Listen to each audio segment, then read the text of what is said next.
Ano ang Quran? Nabasa mo na ba ang librong ito? Ito ay isang lumang libro. Mahigit 400 taon na ito at laganap na rin ito ngayon. Ito ay isang obra maestra sa panitikan at isang himalang wika. Ang katumbas nito ay hindi mo mahahanap. Ito ay hindi isinulat ng mga tao. Sa halip, ito ay mula sa Diyos mismo. Dito makikita mo ang layunin ng buhay at malinaw na direksyon. Ang Quran ay binubuo ng 114 na kabanata. Ang pinakamahaba sa kanila ay 6,000 salita, habang ang pinakamaikli sa kanila ay 10 salita lamang. Nang ito ay naihayag, ang Diyos ay nagbigay ng hamon para sa sinuman na gumawa ng isang kabanata na katulad nito. Walang nakakagawa nito at ang hamon na iyon ay umiiral hanggang ngayon.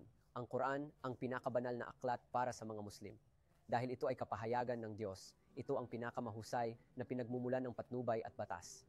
Ito ay ipinahayag sa Arabic kay Propeta Muhammad.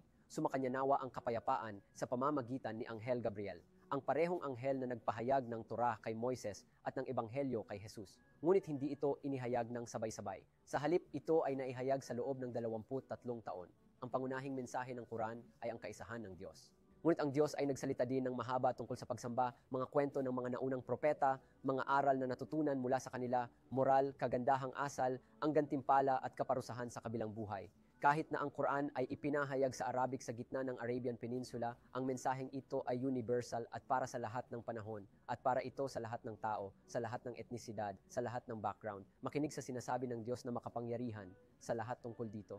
Tiyak, ito ay paalala lamang sa buong mundo sa sino man sa inyo na gustong tumahak sa tamang landas. Mahalagang malaman na ang Quran ay protektado at iniingatan ng Diyos mismo. Gaya ng kanyang sinabi, katiyakan kami ang nagpahayag ng paalaala at tiyak na kami ang poprotekta nito. Ito ang dahilan kung bakit hindi ka makakahanap ng higit sa isang bersyon nito saan man sa mundo. Kabaligtaran sa ibang mga relihiyosong aklat na ang ilan ay may dos-dos ng iba't ibang bersyon.